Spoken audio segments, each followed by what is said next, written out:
Kita dorong semaksimal mungkin. Tadi malam saya sama Pak Waketum, Pak Zainuddin, diri event di sebuah visi untuk memperkenalkan para pemain. Dan terima kasih, ini seleksinya sangat teparan, tidak ada titipan. Sama sih Mbak, kayak yang kemarin harus disiplin, fokus, konsentrasi setiap latihan, harus jaga ibadah juga di luar lapangan. Kalau di dalam lapangan kita harus fokus dalam latihan, kerja keras, motivasi, semangat juang tinggi.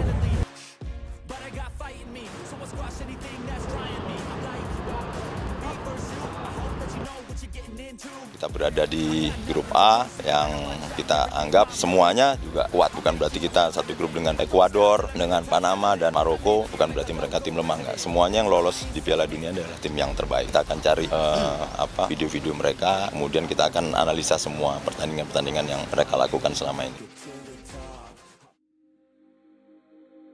Murni skill dan perjuangan. Erick Thohir tegaskan tak ada pemain titipan.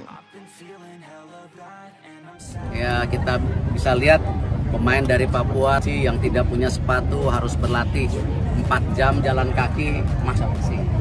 Ya, tetapi juga ada 2 pemain diaspora, ya, Weber dari Sao Paulo, ya, dan itu orang Indonesia, dia mau memperkuat.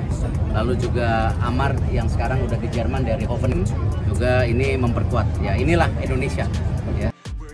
Ketua Umum PSSI Erick Thohir angkat suara soal persiapan timnas U17 Indonesia.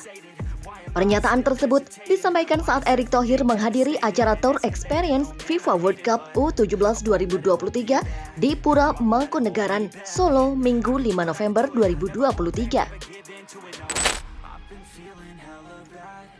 Acara di Solo tersebut menjadi penutup rangkaian tur yang sudah berlangsung di 4 kota penyelenggara Piala Dunia U17 2023.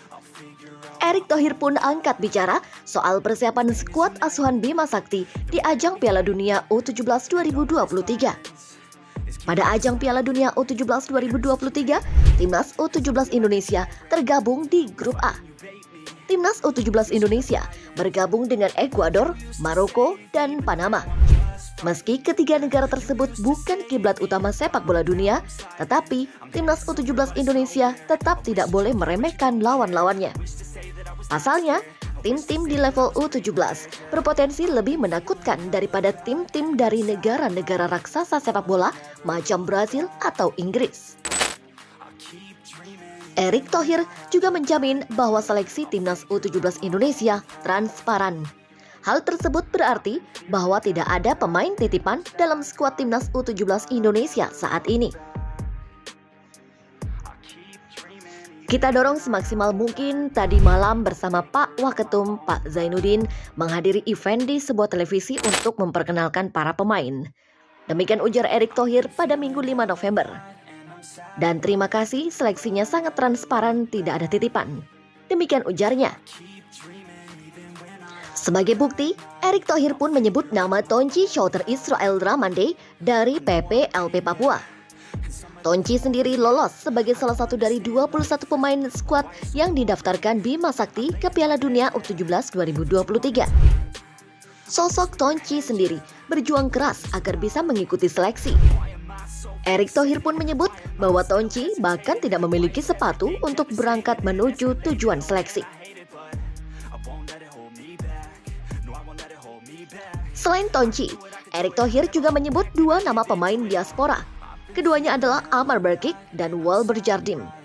Walber Jardim sendiri main untuk klub Sao Paulo di Liga Brazil, sementara Amar Berkic main di Hoffenheim di Liga Jerman.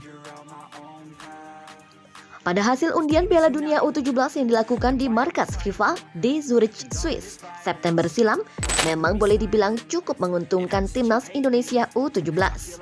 Pasalnya, pasukan Bima Sakti itu terhindar dari grup berat yang dihuni oleh kekuatan-kekuatan utama sepak bola dunia. Indonesia menempati grup A yang hanya dihuni oleh Ekuador, Panama, dan Maroko. Namun, apa dengan demikian langkah Indonesia akan mudah untuk lolos dari fase grup? Tidak dapat dikatakan demikian, karena ketiga negara asal Amerika Selatan, Amerika Tengah, dan Afrika tersebut jelas juga ingin mendapatkan tiket babak 16 besar. Berikut ini analisis kami mengenai lawan-lawan timnas serta potensi timnas Indonesia untuk lolos dari grup A. Ekuador yang akan menjadi lawan pertama timnas Indonesia pada laga 10 November mendatang bukan anak baru di Piala Dunia U17. Berstatus tim peringkat kedua Piala Amerika Selatan U17, ini merupakan penampilan ke-6 Ekuador di Piala Dunia U17. Mereka memiliki bekal cukup baik sebelum terbang ke Indonesia. Saat menjadi tuan rumah untuk Piala Amerika Selatan U17, Ekuador hanya kalah dari Brazil di pertandingan final dan memiliki catatan 4 kemenangan, 3 kali imbang, dan 1 kali kalah selama turnamen tersebut. Ekuador U17 diarsiteki oleh pelatih lokal Diego Martinez yang telah menduduki posisinya sejak Juli 2022 silam. Salah satu pemain yang layak mendapatkan perhatian di timnas Ekuador adalah penyerang Aldo Michael Bermudez. Bermudez dapat menghadirkan dimensi serangan yang bervariasi saat memperkuat timnas Ekuador U17. Ia mengoleksi 4 gol pada Piala Amerika Selatan U17 silam dan saat ini disebut-sebut tengah didekati sejumlah klub Eropa termasuk Borussia Dortmund. Kemudian Panama U17. Catatan partisipasi Panama di Piala Dunia U17 belum sementereng Ekuador. Namun, mereka juga bukan anak baru dengan keikutsertaan ketiga kalinya di perhelatan akbar para pemain muda ini. Namun, penampilan Panama di Piala Dunia U17 merupakan pertama kalinya setelah absen selama 1 dekade. Sebelumnya, Panama mencapai 16 besar saat melakukan debutnya pada 2018 saat mereka disingkirkan tuan rumah Meksiko. Sedangkan pada 2020, Panama gagal lolos dari fase grup. Panama lolos ke Piala Dunia U17 dengan menjadi semifinalis Piala CONCACAF U17 pada Februari silam. Mereka tidak mengalami kendala untuk lolos fase grup turnamen itu dan menang atas Kuba pada 16 besar sebelum menang 2-1 atas Honduras pada 8 besar. Langkah Panama di turnamen tersebut terhenti akibat takluk dari tim yang kemudian menjadi juara. Lalu ada Maroko U17. Dibandingkan Ekuador dan Panama, catatan penampilan Maroko di Piala Dunia U17 tidak sementereng kedua negara sebelumnya. Maroko baru 1 kali tampil di ajang ini, yakni pada tahun 2013 silam.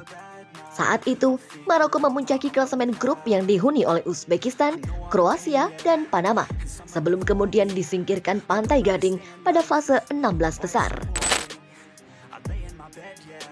Maroko berhak mengikuti Piala Dunia U17 setelah menjadi tim peringkat kedua Piala Afrika U17 2023 di Aljazair awal tahun ini. Maroko memuncaki klasemen grup mereka yang diisi oleh Nigeria, Afrika Selatan, dan Zambia.